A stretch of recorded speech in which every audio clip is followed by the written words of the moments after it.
Oye, que ya hemos vuelto de la pausa. ¿Qué tal? ¿Os habéis tomado un cafelito, no? No me extraña. Bueno, que ahora viene la que vino antes, que también hablaba muy bien, la que presenta unos y otros, ¿no? Porque yo estoy aquí para aprender, para conoceros. Mabel Villaescusa y Juan F de farandulero, F reina. Pero ¿qué más puedo decir yo de ustedes? Yo creo que hay otra, ¿cómo se llamaba? Yo no sé, pero yo creo que era una tal Laura Moreira, que es la que tiene que hacer la presentación, ¿no? Si no me equivoco, vamos a decírmelo, si no me equivoco. Que si no yo cojo alguna cosita y la leo. Pero, amigos, amigas, decírmelo ustedes, porque los de enfrente me están esperando. No os impacientéis, no os impacientéis. Que creo que no me equivoco. Yo creo que no me equivoco.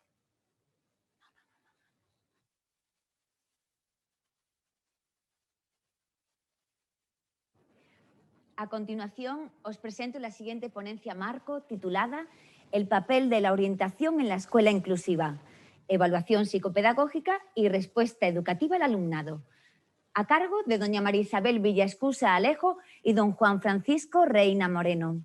De Mabel os puedo contar que es licenciada en Psicología Clínica. Se dedica profesionalmente a la orientación educativa y a la formación del profesorado en inclusión, orientación y psicopedagogía, especialmente en accesibilidad y diseño universal del aprendizaje, DUA, convivencia y ciberconvivencia, y en la incorporación de las TICs en los procesos de enseñanza y aprendizaje. Se destaca su participación en redes sociales profesionales, como por ejemplo Colectivo Orienta, y además es autora en publicaciones relacionadas con la inclusión educativa y con la orientación. Actualmente es directora del Centro de Formación, Innovación y Recursos Educativos, CEFIRE, específico de educación inclusiva de la Comunidad Valenciana. Y acerca de Juan, contaros que es orientador en el Instituto Severo Ochoa de Elche y formador en inclusión educativa. Defiende la necesidad de transformar para lograr la inclusión. Se destaca su reconocimiento a nivel nacional por parte de las escuelas inclusivas, obtenido en el año 2020, donde ejercía como coordinador del proyecto Todos Educamos, Todos Aprendemos. El objetivo de este es que todo el alumnado pueda progresar sin necesidad de tener que abandonar su grupo de referencia y trabajando los mismos elementos curriculares. Se pretende continuar con esta transformación inclusiva, ampliando el modelo de aprendizaje por proyectos a otros niveles educativos. Bienvenidos a los dos.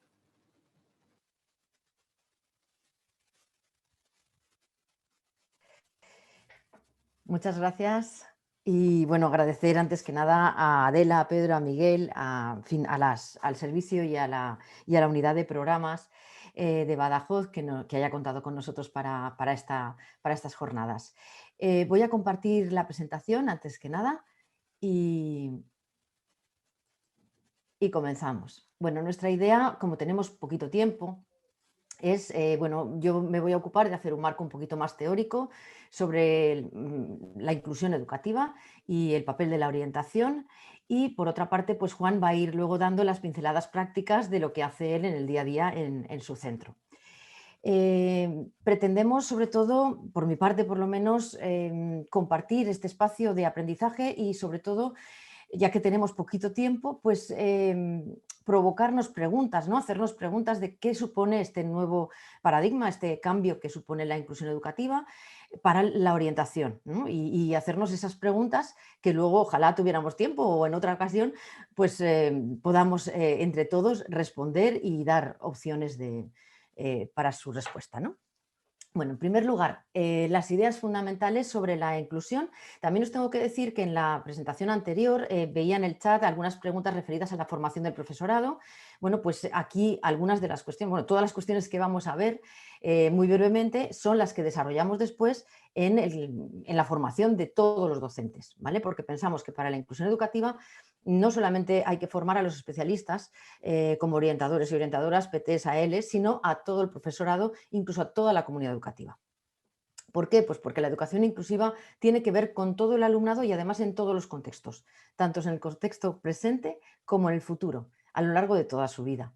Si tenemos en cuenta la vida de las personas, pues bueno, aquí tenemos una gráfica estupenda del INE que nos dice, bueno, la duración, ¿no? de nuestra vida, y como veis ahí hemos marcado la escolarización. La escolarización es un tiempo breve si comparamos con el resto de nuestra vida, pero es un tiempo fundamental donde tenemos que preparar a todo nuestro alumnado para que tenga éxito a lo largo de toda su vida y que esa inclusión educativa no pierda nunca de vista que el objetivo fundamental es la inclusión social de nuestro alumnado, no únicamente la inclusión en la escuela, porque muchas veces nos centramos en el contexto escolar y desatendemos el contexto social de nuestro alumnado. Yo creo que eso es un fracaso también de la inclusión educativa si no lo hacemos extensible al contexto social y no trabajamos todos juntos, en su ambiente más cercano y luego a lo largo de su vida.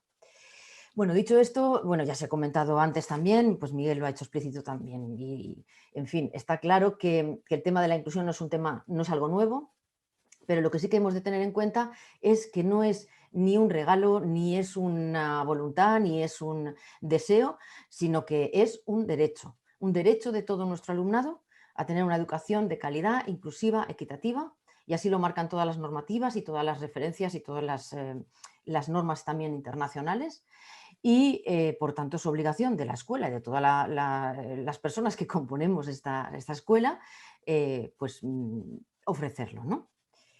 Es nuestra obligación. ¿Qué entendemos por educación inclusiva? Bueno, pues aquí tenéis la definición de la UNESCO, que es la más ampliamente compartida. La educación inclusiva se define como un proceso, y esto es importante porque no es algo a lo que llegamos, sino que es un proceso, es un camino en el que vamos caminando todos juntos para conseguir, pues bueno, pues, la presencia, la participación y el aprendizaje de todo nuestro alumnado. Con especial énfasis, por supuesto, a aquellos que por diferentes razones pues puedan estar en situación de mayor vulnerabilidad o riesgo de exclusión. También nos marca la Agenda 2030 con los Objetivos de Desarrollo Sostenibles, que son la evolución de los objetivos del milenio, que eran los anteriores del 2015, que entonces se planteó a nivel internacional que todos los niños y niñas del mundo deberían estar escolarizados. Cuando se alcanzó en el 2015, bueno, la fecha era el 2020, se alcanzó un porcentaje de escolarización, pues más allá del 90 y tantos por ciento, no recuerdo ahora la cifra exacta, pero bueno, ya un porcentaje elevado. Se plantean los Objetivos de Desarrollo Sostenible, que dan un paso más allá, y en cuanto a la educación, que es el objetivo número 4, y el número 5, que es igualdad de género y hace referencia a las niñas también en su momento de escolarización, pues nos plantea que, vale, tenemos a todos los niños y niñas escolarizados, pero hemos de conseguir que se queden en la escuela y que acaben sus estudios. Por lo tanto, el objetivo fundamental de ofrecer una educación de calidad e inclusiva para todos y todas es que consigamos reducir el abandono escolar. Esa es la meta fundamental. Y para ello hemos de cambiar pues, algunas cuestiones en la escuela, ¿no? ¿Qué podemos hacer desde la orientación educativa? La orientación educativa, sabemos los ámbitos tradicionales y clásicos con los que nos movemos, es la acción tutorial, la orientación académica y profesional y el proceso de enseñanza y aprendizaje. Y yo ahí incluyo la atención a la diversidad de la manera entendida más tradicional, ¿no? Bueno, pues con estas herramientas que tenemos, esa acción tutorial, esa orientación académica y ese proceso, ese acompañamiento y asesoramiento en el proceso de enseñanza y aprendizaje, hemos de conseguir estos objetivos. Y creo que eso tiene que ser el foco fundamental de la orientación en el marco de la inclusión. Conseguir la presencia, de que todo nuestro alumnado tenga asegurada esa educación y ese acceso a la escuela y al currículum, ¿vale? La participación de todos y todas, que quiere decir que tengan oportunidades de participar en todas las experiencias de aprendizaje que ofrece la escuela. Todas las experiencias que se programen desde la escuela, tanto dentro como fuera de ella. Y también convivir y sentirnos que pertenecemos a la comunidad educativa. Eso es la participación. Y por último, conseguir que todo nuestro alumnado alcance el mejor rendimiento que sea posible, considerando, por supuesto, sus necesidades, sus características y sus intereses. Aquí es importante tener en cuenta que el foco de nuestra intervención siempre es nuestro alumnado con todo lo que eso implica. Con su pasado, con esa mochila que está compuesta de su historia académica y personal, de sus éxitos y sus fracasos que van a condicionar también lo que puede hacer en el presente y las barreras que pueda encontrar.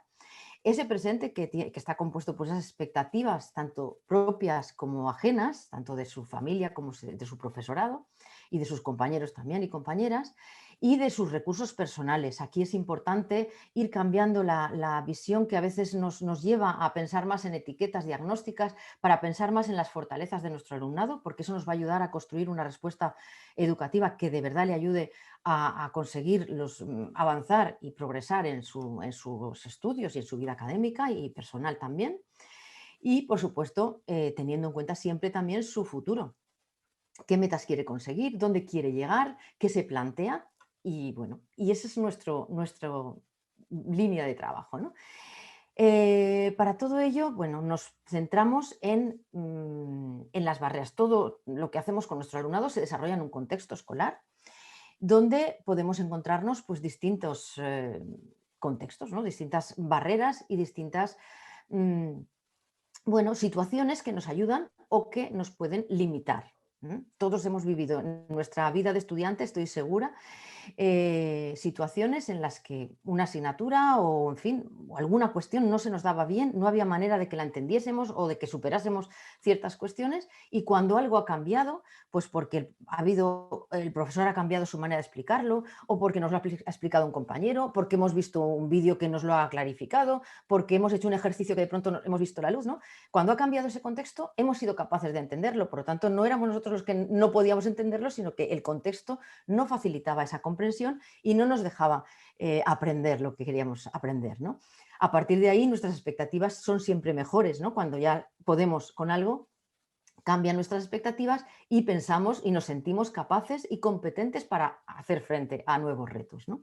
Bueno, pues en los centros vemos que hay distintas maneras ya os digo, hay distintos contextos que permiten, según hayan más o menos barreras, pues tener mayor facilidad o menor para estar presente, participar y aprender. Necesitamos los orientadores y orientadoras unas gafas de inclusión que nos permitan ver tanto a nuestro alumnado como al contexto en el que se mueve. Contexto, llamámosle escuela, currículum, actividades escolares, en fin, lo que sea, convivencia escolar, donde podemos encontrar ciertas barreras definidas a veces en cuestiones más físicas. Está muy claro que una persona que utiliza silla de ruedas por tener una discapacidad motriz o motora, pues necesitará, para poder subir a un primer piso, un ascensor o una rampa. Si hay en fin, si tenemos esas facilidades, no va a tener ningún problema y va a moverse hacia un primer piso sin ningún problema y sin ninguna dificultad. Sin embargo, si se encuentra en un edificio que no tenga rampa, que no tenga un ascensor, que solamente tenga escaleras para subir al primer piso, esa persona no va a poder subir al primer piso. Y esa limitación de la movilidad va a ser un problema porque el contexto no le permite moverse. ¿De acuerdo? Por lo tanto, hay unas barreras que son más evidentes, pero otras barreras más sutiles. Las barreras en inclusión pues se definen, como las definen Echeguita y Eisco, como las creencias y actitudes que las personas tenemos respecto a la inclusión y que se concretan en las culturas, en las políticas y en las prácticas escolares que, al interactuar con esas condiciones personales, sociales o culturales, pues generan exclusión, marginación o fracaso escolar, impidiendo el ejercicio efectivo del derecho a una educación inclusiva. Creo que esto es algo fundamental a tener en cuenta, de dónde hemos de poner el foco, en esas barreras que a veces son muy evidentes, pero en todas esas barreras que no son tan evidentes. ¿Qué son esas culturas políticas y prácticas? Pues lo vamos a ver de manera muy rápida, porque queremos que tener un ratito después de que hablemos Juan y yo, para que podamos debatir y que podáis también hacernos preguntas. Y pasamos a las culturas. Las culturas tienen que ver con la creación de una comunidad escolar segura, colaboradora, acogedora, estimulante. Tiene que ver con establecer unos valores inclusivos compartidos por todos y todas. Esto tiene que ver cómo entendemos la diversidad en nuestra comunidad educativa. Cuanto al aprendizaje, muchas veces ese desafío que nos plantea la diversidad lo enfocamos con una respuesta educativa homogénea, y esto se ha visto que no funciona. Cuando tenemos un alumnado diverso, no podemos establecer una única respuesta para todos igual, porque habrán unas personas que encajen y otros que no encajen y por lo tanto fracasen sistemáticamente. Normalmente lo completamos con una respuesta individual, donde el alumno recibe individualmente pues, una serie de desarrollo curricular. Y por último, hay otra manera de completar o de ofrecer una respuesta diferente y organizar la respuesta educativa, que es ofreciendo una respuesta universal. A partir de aquí, esa respuesta universal, que luego veremos un poquito qué significa, tiene que ver con el DUA, tiene que ver con la codocencia y con un montón de cosas más. En la convivencia tenemos también que esa diversidad puede ser considerada un problema y entonces solemos tener medidas reactivas a los problemas o bien una oportunidad con valor educativo, y de esa manera lo que haríamos es plantearnos medidas preventivas para crear buen clima de centro. Las políticas tienen que ver con la organización de los centros, con los apoyos, con los recursos, cómo desarrollamos una escuela inclusiva. ¿Vale? Y aquí os hago unas preguntas. ¿Quién tiene necesidades de apoyo? ¿Cuándo las tiene? ¿Qué es el apoyo y quién proporciona el apoyo? Pues muy rápidamente, en nuestra comunidad hemos desarrollado ya normativa y nos define quién tiene necesidad de apoyos. Todo nuestro alumnado en algún momento de su escolarización puede requerir apoyos de diferente amplitud, intensidad y duración. Por lo tanto, para todo nuestro alumnado hemos de estar preparados para ofrecerle el apoyo que necesite cuando lo necesite. ¿Qué es el apoyo? El apoyo son las actividades que aumentan la capacidad de un centro para atender a la diversidad del alumnado. ¿Y quién proporciona el apoyo? Toda la comunidad educativa, toda, no solamente los especialistas. Muchas veces nos centramos en los recursos, que yo no digo que no sean necesarios, por supuesto, es necesario y son necesarios los recursos, pero muchas veces decimos necesitamos más recursos sin reflexionar y aprovechar suficiente los recursos que tenemos. Entonces la pregunta es, ¿un apoyo 1 a 1 o una ratio 1 a 1 garantizaría la inclusión o no? Entonces hay que ver cómo utilizamos esos recursos. Un ejemplo de cómo se podría plantear el aula de apoyo como recurso para la inclusión de todo el centro. Normalmente en el aula de apoyo aplicamos programas individuales. Esto puede ser una de las medidas, o sea, de las acciones que se pueden desarrollar en el aula de apoyo, pero podemos trabajar la sensibilización a la comunidad educativa y al claustro.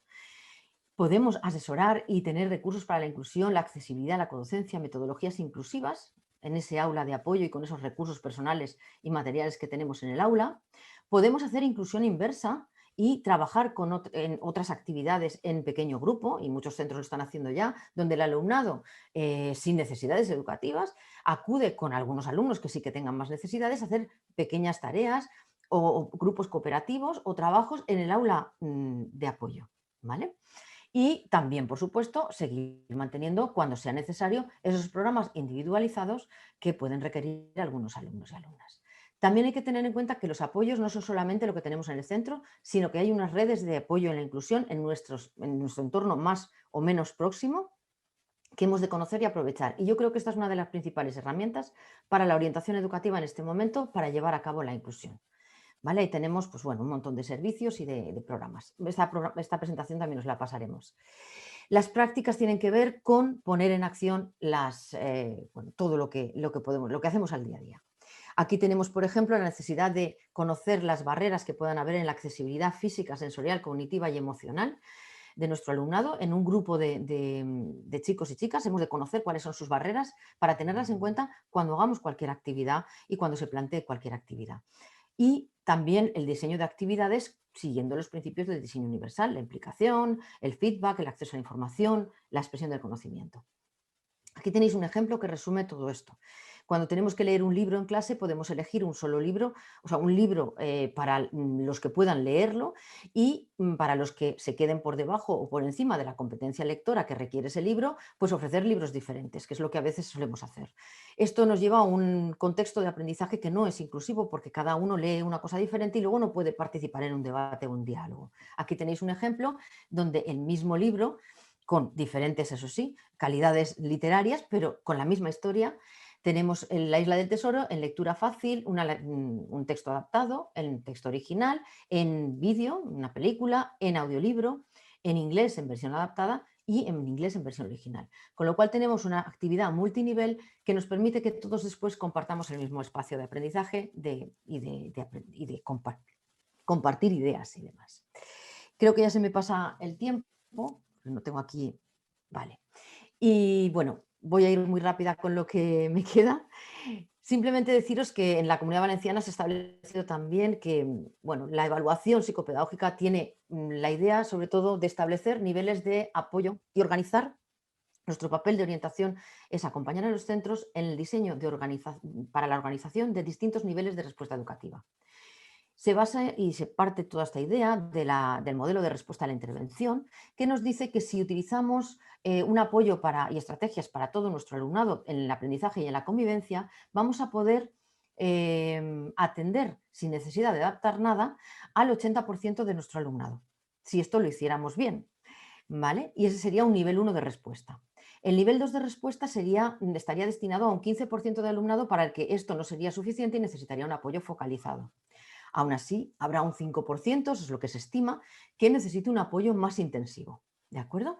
Por lo tanto, si hacemos bien nuestro trabajo, lo que son las ACIs sería únicamente un 5%. Y eso os lo contará ahora también Juan, porque es lo que está viendo en su centro, que cuantos más invertimos en recursos y en estrategias para todo nuestro alumnado, en diseño universal, en estrategias para todos y todas, menos tenemos que invertir en respuestas individualizadas. ¿Vale? Aquí tenéis cómo queda el diseño en nuestro decreto, que tiene en vez de 3 niveles 4, pero prácticamente es lo mismo. Y las preguntas finales que yo os planteaba ahora para la reflexión, porque no nos da tiempo a responder, pues ¿cuál es la finalidad de la evaluación psicopedagógica? ¿Para qué esa evaluación? ¿Qué nos guía cuando hacemos la evaluación?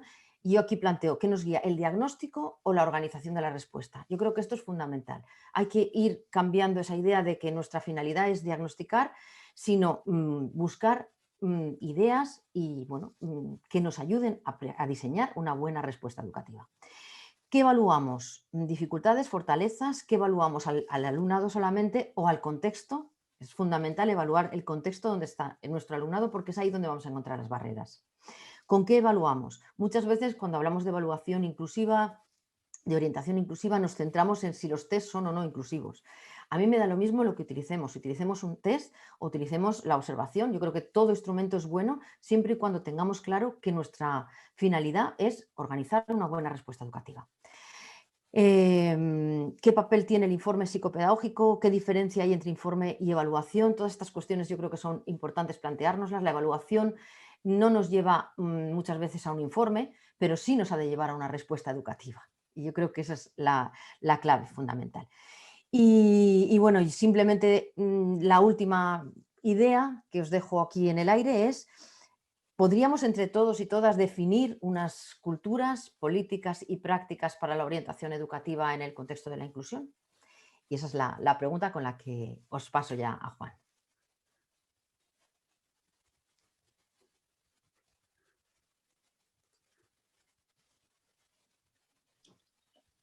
Muchas gracias, Mabel. Buenos días a todas y a todos. Voy a compartir la presentación que tengo preparada.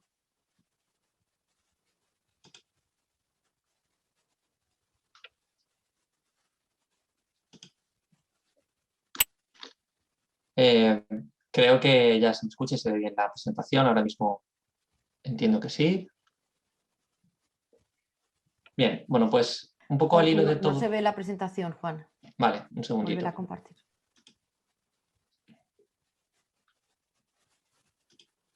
Vale.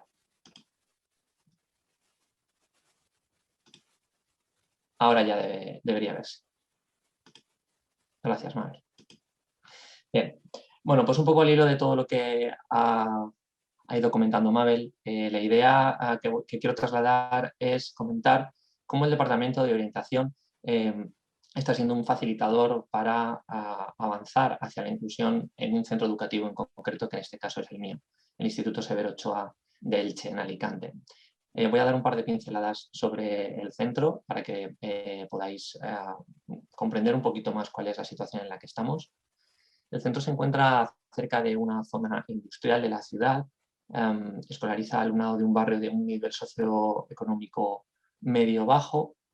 Tenemos 2 colegios de primaria adscritos y el centro cuenta con 2 turnos, un turno de mañana y un turno de tarde. Fundamentalmente el turno de tarde está dedicado o acude el alumnado de la formación profesional, que también está presente en el centro. Bien, nuestro centro, el punto de partida en el cual tuvimos que apostar por realizar una serie de cambios, vino propiciado un poco pues, por la crisis de 2008, ¿de acuerdo? Donde, bueno, pues, como sabéis, se llevaron a cabo una serie recortes y empezamos a ver que había un abandono prematuro por parte del alumnado que no conseguía el graduado en eso, o bueno, pues no llegaba al bachillerato y empezábamos a tener problemas en el centro pues con el avance o con la escolarización de nuestro alumnado. Entonces esto nos llevó a hacer una reflexión a un grupo de docentes sobre qué cosas teníamos que ir modificando para poder bueno, pues avanzar hacia el éxito de todo nuestro alumnado y, por tanto, también hacia la inclusión.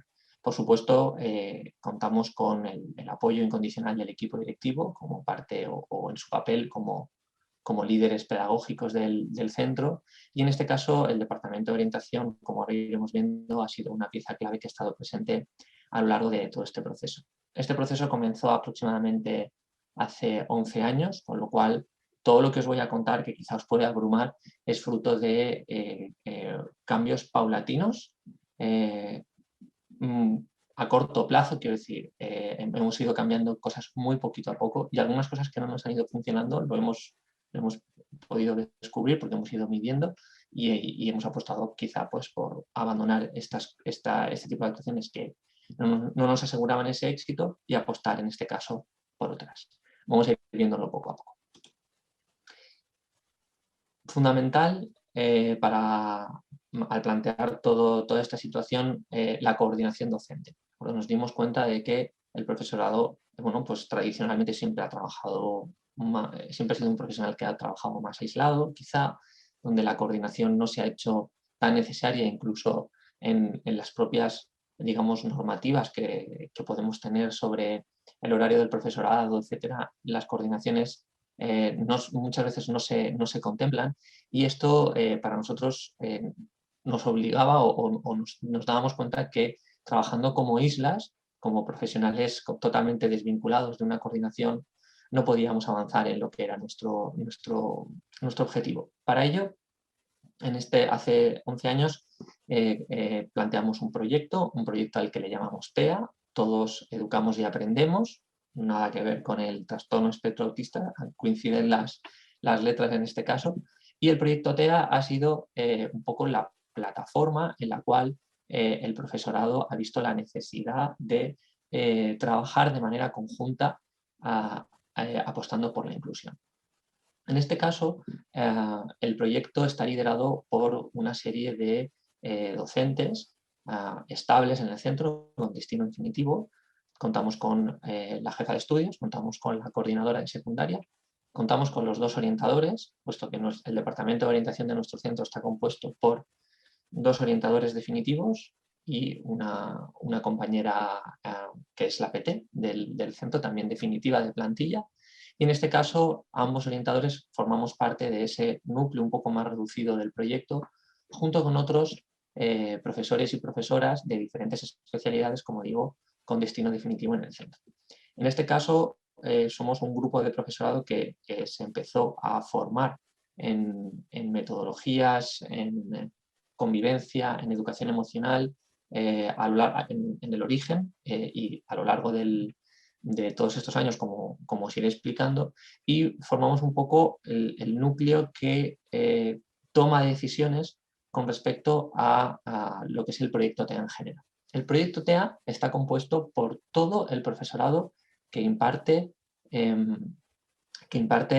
docencia en la educación secundaria obligatoria en el centro, ya sea profesorado definitivo o ya sea profesorado interino. Esto es muy importante porque al profesorado interino que tiene que trabajar en nuestro centro y que tiene que llevar a cabo algunas de las metodologías o de los proyectos que tenemos incluidos, una de las prácticas que nos asegura el éxito de todo esto es, por un lado, la formación inicial que se hace a este profesorado que se incorpora nuevo, ya sea con destino definitivo mediante concurso de traslado o ya sea a través de las adjudicaciones como profesorado interino. Hay 2 jornadas en los primeros días de septiembre, antes de que empiece el periodo lectivo, que se dedican íntegramente a la formación, a una pequeña formación intensiva sobre las metodologías que se llevan a cabo, y cuáles son los proyectos en el cual este profesorado va a participar. También es importante dentro de la coordinación docente, como veis aquí, en este caso he puesto el logo del INTEF porque es el Instituto Nacional que nos recoge a todos. En este caso habría que añadir a los CEFIRE, del cual Mabel es directora de uno de ellos, del específico de educación inclusiva, que son los centros que se encargan, que tienen las funciones de la formación del profesorado en la Comunidad Valenciana. Imagino que en Extremadura, con otra denominación, probablemente tendréis vuestros propios dispositivos. En este caso, la formación del profesorado es fundamental, ¿de acuerdo? Es fundamental porque en los planes anuales de formación que tienen todos los centros en la Comunidad Valenciana, en el nuestro damos mucha importancia a la formación constante del profesorado. Del profesorado, como digo, que bueno, en este caso imparte docencia en la ESO o en el bachillerato o en la formación profesional. Todo el mundo es bienvenido. Y para ello utilizamos las plataformas que la Administración nos pone digamos, a disposición para poder llevarlas a cabo. Es decir, a través de programas de formación en centros, a través de seminarios. En estas plataformas, en este caso, contamos en nuestro centro con un programa de formación en centro donde se invita a todo este profesorado que imparte docencia en la ESO a que participe. Las líneas que hemos llevado a cabo en la formación en los centros son metodologías activas, tecnologías de la información y de la comunicación, todo lo que tenga que estar relacionado con recursos TIC, y también, por supuesto, inclusión. Por otro lado, también contamos con un proyecto de innovación e investigación educativa, que esto nos supone una inyección económica al centro que habitualmente digamos, invertimos en visitar. El centro en el proyecto TEA comenzó yendo a ver institutos y centros por toda España. Hemos estado en Málaga, hemos estado en algunos centros de Cataluña, hemos estado en algunos centros de Madrid. Todo aquellos centros que nos dan la posibilidad, dada las metodologías o la organización interesante para nosotros, para nuestro proyecto, vamos a visitarlos y, como os iré avanzando brevemente a continuación, os comentaré aquellas cosas que hemos ido viendo y que hemos estado implantando, porque salir a ver y salir a conocer es muy importante. De hecho, en nuestro centro organizamos unas jornadas cada trimestre para que aquellos centros que están interesados en visitarnos y en conocer cómo trabajamos lo puedan hacer, con lo cual extiendo la invitación a aquellas personas que quieran visitarnos también desde Extremadura. Somos conscientes de que estamos un poco lejos, pero si hay voluntad por nuestra parte, estamos encantados una vez que esta situación sanitaria pueda mejorar. También hemos aprendido mucho de ir a ver centros a nivel internacional a través de proyectos Erasmus K1. Ahora mismo ya hemos empezado el tercer proyecto Erasmus K1. Vamos a dedicarlo a los objetivos de desarrollo sostenible, que, como veréis, para nosotros tienen mucha importancia. Y pues eso, hemos visitado países como Finlandia, Grecia, Rumanía, Italia, Francia, donde hemos aprendido también de otras maneras que tienen de trabajar para la inclusión en otros sistemas educativos más allá del español. Bien, como os decía, uno de los pilares para trabajar la inclusión que tenemos en nuestros centros son las metodologías activas, todo lo que está relacionado con, en este caso, aprendizaje cooperativo y aprendizaje basado en proyectos. Los orientadores, en este caso, estamos presentes en todo este trabajo con las metodologías activas porque nos coordinamos para poder llevar a cabo, nos coordinamos con el profesorado semanalmente para poder asegurarnos de que, bueno, pues la organización que tenemos puede rodar y que podemos hacer nuestra función de asesoramiento. Por un lado, como veis, el proyecto TEA está en toda la ESO. En todos los cursos de la ESO se trabaja en algún momento de manera cooperativa, ya sea a través de los proyectos basados en centros de interés que os voy a comentar, o ya sea con organizaciones curriculares, perdón, organizaciones curriculares más concretas. Por ejemplo, en primero de la ESO tenemos instalado el aprendizaje basado en proyectos. Hay algo que me gustaría comentar y es que esto no ha sido algo de la noche a la mañana. Empezamos con una formación por parte del profesorado en aprendizaje cooperativo. Los orientadores también estábamos allí, aunque en la Comunidad Valenciana los orientadores no tengamos horas de docencia directa asignada. Y empezamos poco a poco, de manera paulatina, a bueno, pues implantar esta metodología, el aprendizaje cooperativo, a lo largo de pequeños proyectos que íbamos haciendo a lo largo del curso, que también nos servían un poco para probarnos a todo el profesorado en esta nueva implementación y en esta nueva metodología. Cuando ya comprobamos, pasados unos 4 años, unos 4 cursos, que el aprendizaje basado en proyectos estaba ya suficientemente maduro en el centro y en la dinámica del profesorado, dimos el paso el siguiente paso lógico que considerábamos que sería el aprendizaje basado en proyectos. En este caso, gracias precisamente a una de las visitas que hicimos a un instituto de Cataluña, adoptamos la organización curricular que tenemos hoy en día. Primero de la ESO, existe hoy una normativa autonómica en la Comunidad Valenciana a partir de este curso en la cual obliga a todos los centros a trabajar por ámbitos en algunas asignaturas en primero de la ESO, pero nosotros esto ya lo teníamos trabajado en primero de la ESO gracias a que hemos unido 4 asignaturas, castellano, biología y geología, geografía e historia y tecnología, en una misma franja horaria a lo largo de todos los días, los 5 días de la semana. A la cuarta y a la quinta hora hay 2 profesores dentro del aula que se encargan de impartir a lo largo del curso 6 proyectos interdisciplinares bueno, pues que tienen lugar con el currículo de primero de la ESO. En segundo de la ESO hemos avanzado también hacia los ámbitos, no trabajamos todavía por proyectos como tal, sino trabajamos de manera cooperativa con 2 ámbitos, un ámbito que comprende tecnología y plástica y otro ámbito que comprende castellano y geografía e historia. Eso es el primer año. ¿Y cómo nos coordinamos? Bien, pues tanto en primero de la ESO como en segundo de la ESO, el profesorado que tiene docencia directa en proyectos o en ámbitos, la jefatura de estudios y los 2 orientadores participan en las reuniones de coordinación semanales que tenemos dentro de nuestro horario para poder planificar, comentar posibles imprevistos y trasladar también, porque todos los años se incorpora profesorado nuevo por necesidades organizativas, en este caso, o bien, como decía, por concurso de traslados o como interinos, para que puedan ir conociendo el trabajo diario y puedan verse acompañados. Hay que tener en cuenta que la docencia de este profesorado siempre recae de manera principal en el profesorado con destino definitivo en el centro. También tenemos un proyecto de salud de manera transversal a lo largo de segundo de la ESO. Trabajamos la salud emocional con el aprendizaje servicio a través de unas jornadas intergeneracionales con la Asociación de Enfermos Afectados de Alzheimer de Elche y su comarca. Y bueno, también salud ambiental con unas jornadas semanales sobre senderismo donde el alumnado tenga la posibilidad de salir fuera del centro. Y luego en tercero de la ESO este año es el primer año que vamos a llevarlo a cabo por centros de interés, en este caso Objetivos de Desarrollo Sostenible. Estamos trabajando en la sostenibilidad, evaluando la sostenibilidad de nuestro centro. No tenemos todavía el cartel hecho. Y por último, en cuarto de la ESO tenemos un proyecto en torno al 9 de mayo, al Día de Europa, sobre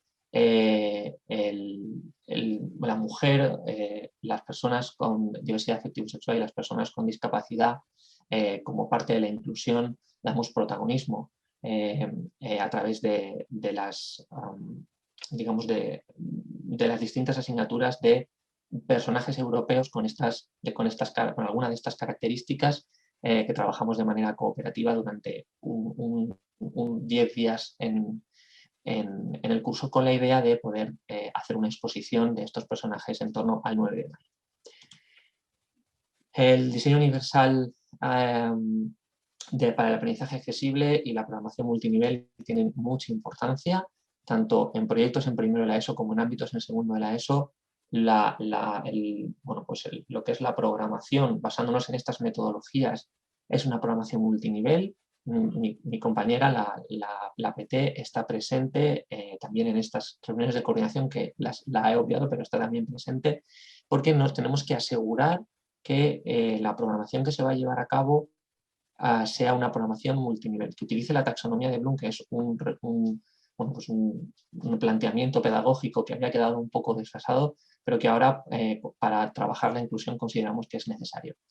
Precisamente de lo que decía Mabel, lo que hemos estado descubriendo es que alumnado que viene de los centros adscritos con ACIS en este caso trabajando en proyectos y trabajando a través de ámbitos, esas ACIs no se están llegando a llevar a cabo porque el alumnado puede trabajar con pequeñas adecuaciones personalizadas de esta programación por proyectos y por ámbitos. En este caso, por ejemplo, pues en matemáticas, cuando sí que tiene un ACIS, como no forman parte de estas estructuras que os estoy comentando, sí que es necesario a veces hacer modificaciones o planes individualizados. En este caso también es muy importante deciros que la PT tiene unas horas que está dentro de los ámbitos, está dentro de esos proyectos, porque consideramos que la codocencia es muy importante. Como os digo, tanto en ámbitos como en proyectos, como en general dentro de la organización, a través de los planes de mejora del centro, podemos decir que hay dos profesores, dos docentes dentro del aula. En este caso, en proyectos siempre intentamos que esté un profesor de lo que sería, o podemos conocer como el ámbito sociolingüístico y otro del ámbito científico-matemático, para que a lo largo de los proyectos, cuando van teniendo un peso sobre una asignatura o en otra, también haya una visión de especialidad dentro de estas estructuras. Además, hemos apostado por invertir todas las horas en la codocencia, frente a hacer a lo mejor desdobles heterogéneos o agrupamientos flexibles, ya que consideramos que si el grupo tiene que trabajar unido, tiene que trabajar pues en pequeños grupos a través de estas metodologías, es importante que siempre trabaje de la misma manera, en este caso con dos docentes dentro del aula. Aquí tenemos algunas ventajas de la codocencia. Como voy un poco mal de tiempo y creo que vais a poder tener el material, al fin y al cabo son unas reflexiones a nivel teórico. Es muy importante la codocencia para poder llegar a la inclusión y cómo trabajar la codocencia por parte del Departamento de Orientación. Hemos hecho una gran labor de sensibilización para que haya una coordinación entre nuestra compañera PT, el profesorado especialista, digamos. Hay mucha importancia en que la codocencia puede ser tanto dos profesores especialistas o de la misma especialidad o de diferentes especialidades en el aula. También el hecho de que la PT sea vista como un recurso más ordinario en el aula, aunque después pueda hacer sus funciones de personal especializado, pero esto es muy importante de cara al alumnado y al resto del claustro en general. Con respecto a la convivencia, es muy importante. Nosotros sabíamos que la convivencia teníamos que tratarla, pero nos hemos dado cuenta con la evaluación que hemos estado haciendo a lo largo de todos estos años, que la convivencia mejora de por sí cuando trabajamos a través de metodologías activas, cuando trabajamos a través de programaciones con opciones múltiples y de tipo multinivel, como estaba comentando, y que todo esto favorece a la inclusión. Es muy importante generar estructuras de participación, como ahora veremos, para el alumnado, y la convivencia, ¿cómo ha cambiado? ¿Cómo lo hemos medido? Con un descenso medido curso a curso del número de expedientes disciplinarios abiertos en el centro, y también lo estamos viendo con el absentismo. Curiosamente, tenemos alumnado absentista en aquellas materias que se siguen dando de manera más clásica, más tradicional, y en cambio, cuando se trabaja por proyectos, la incidencia del absentismo es llamativamente prácticamente cero. Es decir, el alumnado se encuentra mucho más cómodo y más implicado trabajando con estas metodologías y con estos ámbitos y proyectos que cuando lo hace de manera clásica, digamos. Respecto a la acción tutorial, tenemos desde el Departamento de Orientación apostamos por un programa de mediación entre iguales que llevamos trabajando desde hace muchos años y que nos ha conseguido una labor de sensibilización muy importante también, teniendo en cuenta que el alumnado es una parte de la comunidad educativa esencial. Y por último, las estructuras de participación. En este caso, las estructuras de participación también, gracias a que visitamos el IES Miguel Catalá de Coslada, donde contamos con la ayuda de Juan de Vicente, un referente también en todo el tema de convivencia. Desde el punto de vista de la orientación, pues adaptamos unas estructuras de participación que viene a ser la presencia de entidades dentro de las horas de tutoría, en este caso en tercero de la ESO, en el cual se implica a un grupo de alumnado para sensibilizando en lo que trabaja esa entidad, pero que luego hay un compromiso de que ese alumnado trasvase la información al resto del gran grupo, ya que nos hemos dado cuenta que cuando la información se trasvasa entre iguales, da mucho más efecto que organizar una charla donde venga alguien ajeno al centro de esa charla y se marche. La orientación académica y profesional, y con esto ya voy terminando, es muy importante también. Tenemos un plan de orientación académica y profesional que nos obliga a trabajar la orientación desde una perspectiva coeducativa y sin sesgos de género, y también somos un centro que apuesta mucho en general por trabajar la orientación académica y profesional de manera personalizada con el alumnado que así lo necesita por estar en una situación de vulnerabilidad. Conclusiones, y dejamos ya paso a las preguntas que imagino que queréis hacer. Los servicios especializados de orientación, ya sean de primaria o de secundaria, son el motor para poder avanzar hacia la inclusión, asesorando la identificación de barreras a la inclusión, que ya comentaba Mabel anteriormente, personalizando entornos y materiales que faciliten la accesibilidad. Para nosotros la accesibilidad es muy importante, es el inicio y es la llave para poder trabajar en el diseño universal para el aprendizaje y en la programación multinivel, y sobre todo aconsejando, acompañando en la organización de apoyos y recursos con criterios inclusivos. El Departamento de Orientación, nosotros también hacemos evaluación psicopedagógica, también trabajamos con el alumnado con necesidades específicas de apoyo educativo, porque así debe ser, pero en este caso también estamos presentes en todas aquellas estructuras y organizaciones que se llevan en el centro. Esa presencia que dota de transversalidad a estos servicios, a los departamentos de orientación, a los equipos de orientación, en las diferentes actuaciones del centro, es imprescindible para nosotros. Muchísimas gracias por vuestra atención y creo que pasamos ya al turno de preguntas.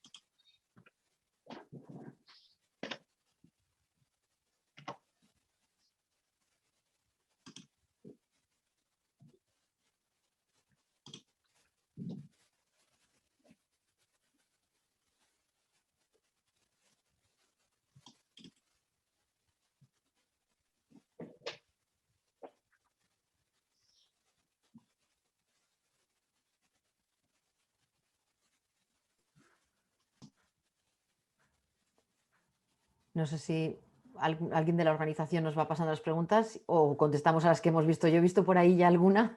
Si queréis voy empezando porque la primera hacía referencia a la parte que yo he ido explicando.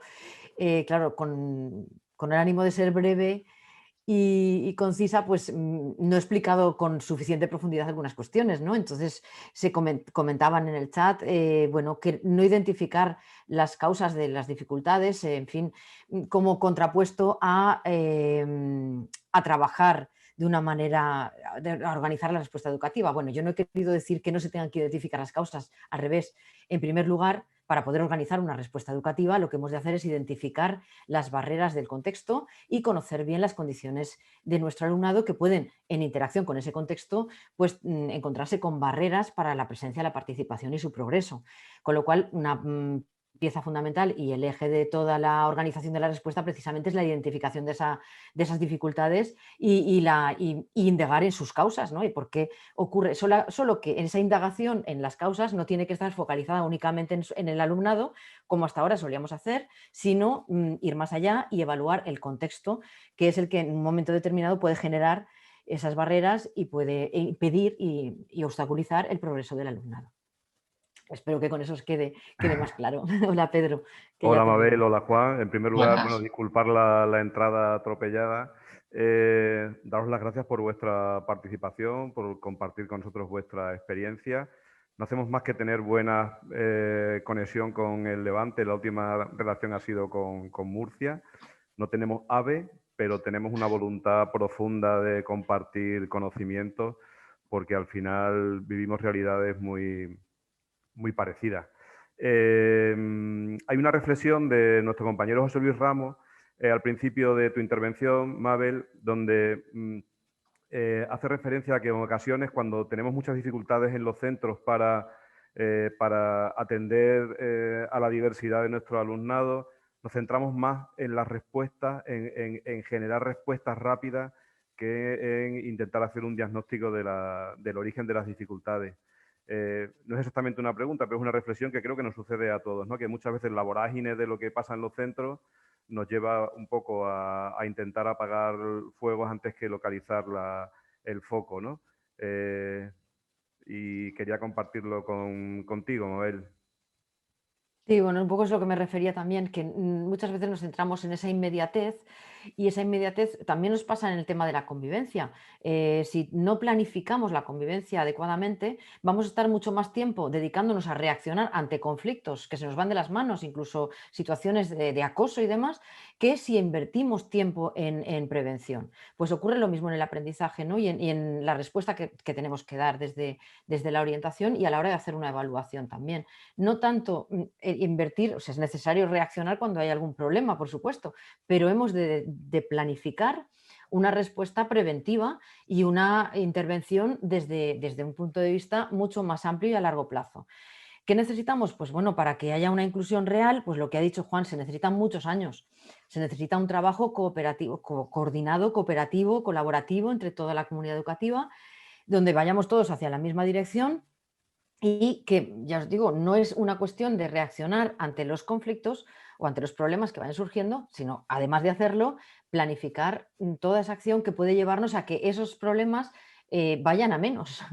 Y si no invertimos tiempo en esa prevención y en esa organización de la respuesta y en esa visión general de nuestro centro en cuanto a las culturas, a las políticas y a las prácticas, ese análisis que yo creo que es necesario, no vamos a crear ese contexto que nos permita dedicar menos tiempo a la reacción y mucho más a la prevención y a otras cuestiones, ¿no? Que son mucho más beneficiosas. Y eso Juan lo sabe bien por experiencia de su propio centro.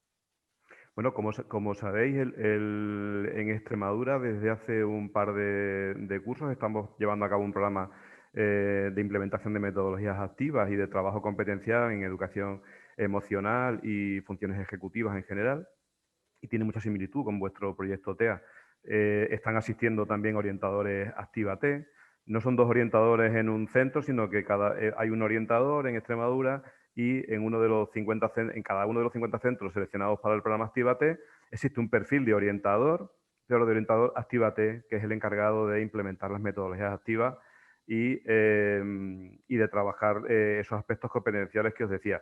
En el chat muchos están preguntando que bueno, pues que cómo se consigue convencer a los profes para que trabajen las metodologías activas, y en general un poco, bueno, pues sí es verdad que nos gustaría saber si ya con el tiempo que tenéis de trayectoria, si nos podríais hablar de datos del impacto que puede tener la codocencia, la cotutoría en, bueno, pues en la consecución de competencias, en el rendimiento académico en general del alumnado.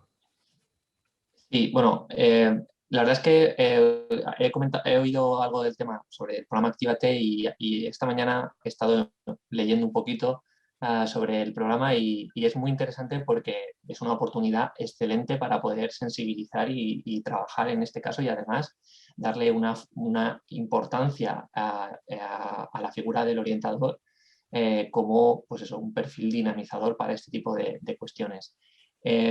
Comentar al hilo de lo que sobre la codocencia. Nosotros hemos, digamos, trabajado mucho todo el tema de la formación del profesorado. Es decir, entendemos que el profesorado debe tener una compensación por invertir un determinado tiempo en buscar pues, nuevas metodologías y explorar otras formas de organización como puede ser la codocencia. Entonces, es muy importante los proyectos de formación en centros, que es la plataforma en la que se nos dan una serie de horas y unos beneficios en cuanto a formación de profesorado, como certificación, certificación de formación, etc. Y en este caso nosotros invitamos, es más, desde el centro se dice que toda aquella persona que dé docencia en la secundaria va a formar parte de ese proyecto de formación en centros porque además, según las condiciones, es necesario que haya un porcentaje del claustro implicado en estos proyectos. Con lo cual, si se me permite, no se da mucha opción, es decir, luego ya entra la voluntad de cada una de las personas, pero intentamos seducir, intentamos convencer, puesto que el equipo directivo tiene claro que no va a haber otra manera de invertir las horas porque al final los desdobles suponen trabajar de manera aislada, porque cada profesor al final cierra la puerta de su clase y trabaja a su manera. Con la codocencia buscamos mucho la coordinación docente, que es el pilar de nuestro proyecto TEA, el que el profesorado se tenga que coordinar. Con respecto a los datos, empecé diciendo que la crisis de 2008 y los recortes hizo mucha mella en nuestro centro. lo que hemos conseguido es que desde hace creo que 2 cursos o 3 hemos ampliado una línea más de bachillerato en el centro. Eso para nosotros ha sido un punto inflexión, un antes y un después, donde podemos ver de algo palpable, digamos, plausible, que hemos mejorado. Con el tema de las ACIS también, en lo que comentaba, en algunas materias se ha optado por retirarlas. Y también he visto alguna pregunta en relación a si trabajamos en algún momento fuera del aula ordinaria. Cuando es necesario, lo hacemos. Cuando es estrictamente necesario, no lo negamos, pero la normativa en la Comunidad Valenciana nos dice claramente que tiene que ser una situación excepcional. En este caso, sí que lo estamos llevando a través de programas intensivos del conocimiento de las lenguas de aprendizaje con alumnado recién llegado, ¿de acuerdo? Que tiene que conocer las 2 lenguas vehiculares que tenemos en la Comunidad Valenciana. Eso sí que ahí sí que trabajamos y en este caso contamos también con la ayuda de la PT como un recurso especializado.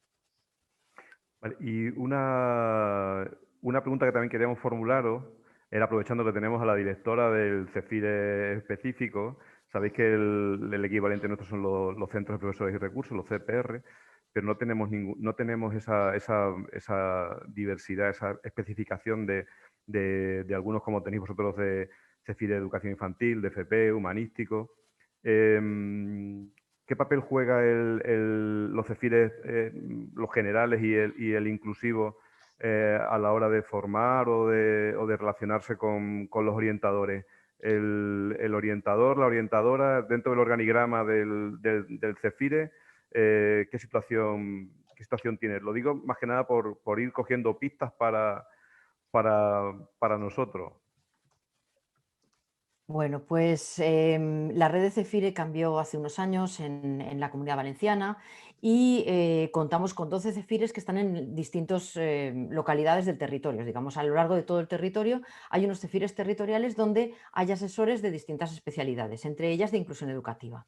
Y luego está el CEFIRE específico, que es el que yo dirijo, que es un CEFIRE que tiene carácter autonómico y donde estamos otras personas. En nuestro caso está ubicado en Valencia, pero bueno, que tenemos, digamos que abarcamos todo el territorio. Nuestra función es un poco coordinar toda la formación que se lleva a cabo en todo el territorio, junto con nuestros compañeros de cada uno de los CEFIRES que están en las distintas localidades. Nos reunimos una vez al mes y coordinamos toda esa formación.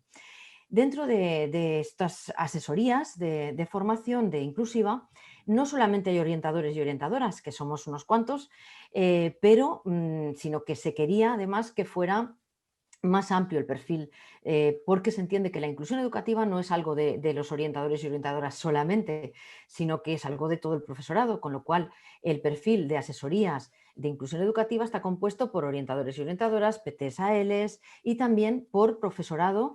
Se pedía en algunos casos con experiencia en tutoría, en equipos directivos, etcétera, ¿no? Y de FP también hay, en fin, que el perfil es heterogéneo.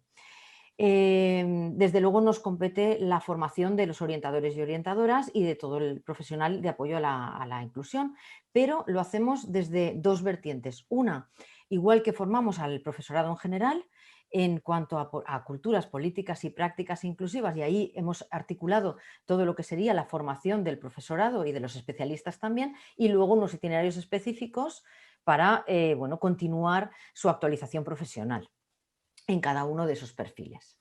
¿Vale? Es un poquito más complejo, pero sí que es verdad que entendemos que la inclusión va mucho más allá de lo que hacemos los especialistas y que además debemos contar con todos ellos. No podemos ser los únicos que tengamos ciertas habilidades o ciertas competencias, sino que la competencia para trabajar con un alumnado diverso precisamente lo tienen que tener nuestro profesorado. Nosotros hemos de conocer también esas metodologías, esos marcos como es el diseño universal, que nos dan pistas, o la accesibilidad, que nos permite hacer, en fin, ciertas cuestiones que nos ayudan a dar clase a todo nuestro alumnado dentro de la diversidad y conocerlo, lo tenemos que conocer todos, pero lo tiene que aplicar el profesorado, con lo cual, ya os digo, el perfil de asesorías es heterogéneo y la formación va dirigida a todos ellos. ¿Qué hemos visto? Y esto sí que es importante, porque también lo comenta Juan, que es que la formación en inclusión de manera aislada, individual, está muy bien,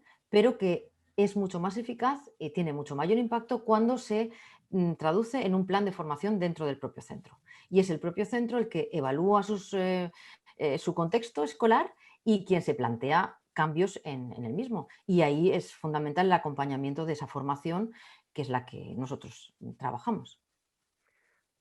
Tenemos muchísimas más preguntas, como estaréis viendo en el chat, imposibles de responderlas todas. A mí una de las diapositivas que más me ha gustado de vuestra exposición ha sido en la que recoges las preguntas, Mabel, recoges las preguntas claves de cuál es la finalidad de la evaluación psicopedagógica. Yo creo que esa diapositiva deberíamos mañana leérnosla a cada uno y hacer un repaso sobre todo si realmente cuando hacemos una evaluación psicopedagógica estamos evaluando lo que realmente deberíamos evaluar para poder diseñar una buena respuesta.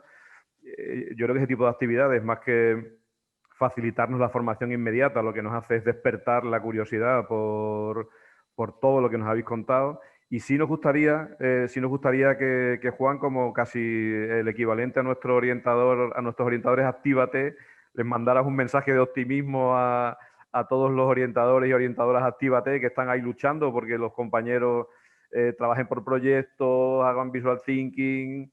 Bueno, pues desde tu calidad, desde tu trayectoria, que te dirigieras a ellos. Sí, bueno, yo quiero comentar por lo que estaba diciendo brevemente. La verdad es que no tenemos que convencer a nadie de que se forme para poder trabajar de una determinada manera. Nuestro centro es la línea que tenemos. Si estás en nuestro centro vas a tener que trabajar de una manera y la mejor manera dentro de la profesionalidad de cada uno, de hacer tu trabajo lo mejor posible, pues es a través de la formación. En este caso es voluntaria y curiosamente tenemos compañeros interinos que deciden repetir en nuestro centro porque obviamente pues esa formación les ayuda a ver un cambio a la hora de la docencia. Pues mi mensaje para todos los orientadores Actívate y en general para todo el personal orientador de Extremadura que me pueda estar escuchando es la importancia de salir del despacho, la importancia de coordinarse. Las coordinaciones son posibles si te quitan una hora de guardia, si te ponen una hora de actividades complementarias dentro del horario de la organización que podáis tener de horario en Extremadura. Es importante salir de los despachos, es importante coordinarse, sentarse, ver lo que está haciendo el profesorado. Nosotros en algunas ocasiones puede parecer que en esas reuniones de coordinación donde se están hablando de cosas que se van a hacer día a día, nosotros no tenemos nada que aportar, todo lo contrario. Gracias a eso podemos llevar a cabo una programación multinivel. La presencia de los dos orientadores, que en el caso de la Comunidad Valenciana va por la normativa, por la orden de plantillas. Todos los centros que tengan más de 700 alumnos por ley deben tener la figura de un segundo orientador definitivo de plantilla y nuestro centro se da esa situación. Es importante, yo creo, que poder salir, estar acompañando al profesorado y siendo la figura de asesor pedagógico, porque en la secundaria al menos muchas veces pues, por diferentes situaciones falta una base pedagógica para poder llevar a cabo y en esa parte tenemos nosotros una responsabilidad. Yo animo a todas las personas que estén llevando este trabajo pues que busquen sobre todo la coordinación docente como la clave para poder trabajar en red, que es lo más interesante. Muy bien, muchísimas gracias. Os damos las gracias a los dos de nuevo y amenazamos con volver a contactar con vosotros porque hemos encontrado un tesorito que volveremos a él. Muchísimas gracias. Y gracias también a los participantes, a los asistentes por el interés que han mostrado formulando preguntas. Muchas gracias a todos. Gracias a vosotros. Gracias.